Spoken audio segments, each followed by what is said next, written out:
আসসালামু আলাইকুম bikers. Sajek valley প্রতিটি বাইকারের কাছে তথা ভ্রমণপ্রেমী মানুষের কাছে একটা স্বপ্নের জায়গা।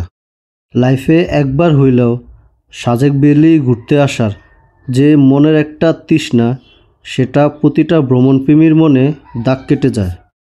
কিন্তু এই সাজেক ভ্যালিতে ঘুরতে আসার আগে পরে আপনাকে যে সমস্যাগুলো ফেস করতে হয়, তার প্রথমত ও প্রধান সমস্যা হচ্ছে কটেজ বুকিং করা। দেখা যাচ্ছে শেষে আপনার কোনো উপায় না পেয়ে বেশি দামে কটেজে থাকতে হচ্ছে। আমি মনে করি এই সমস্যাটায় পড়ে না এমন সাজেক প্রেমিক কমই আছেন।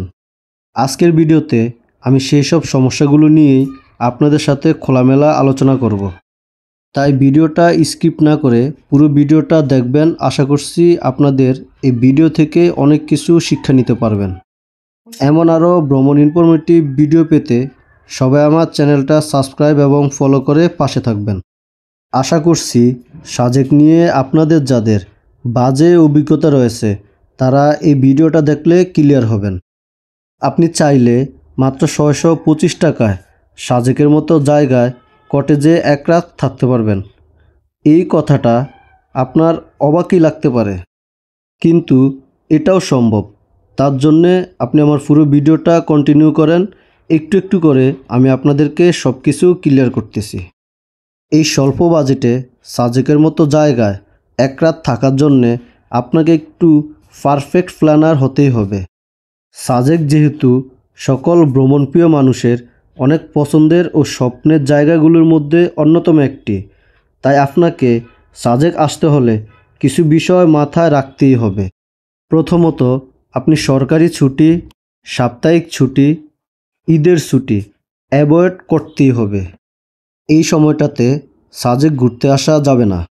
দ্বিতীয়ত, কটেজ পাবো না বলে আগেভাগে ফোন দিয়ে কটেজ বুকিং করা যাবে না। তৃতীয়ত, আপনি যখনই সাজেক আসবেন তখন 60 জনের কম গ্রুপে আসা যাবে না।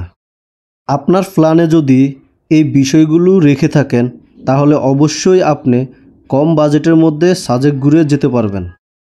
বিভিন্ন ছুটিগুলোতে সাজেক তো আসবেনই না, যেমন খরচ বেশি হয় তেমন ঘুরেও মজা পাওয়া যায় না। সাজেকে এক রাত থাকার জন্যে 2500 থেকে 3500 টাকার মধ্যে যে কোনো ভালো মানের কটেজ পেয়ে যাবেন, যেগুলোতে অনায়াসেই আপনারা 4 জন এক রাত থাকতে পারবেন। কটেজ পাওয়ার জন্যে কখনোই আগে ফোন দিয়ে বুকিং দিবেন না। উপস্থিত দেখে বুঝে ঠিক করে নেবেন। ফোন দিলে বলবে খালি নাই, চাপ বেশি, হ্যানত্যান।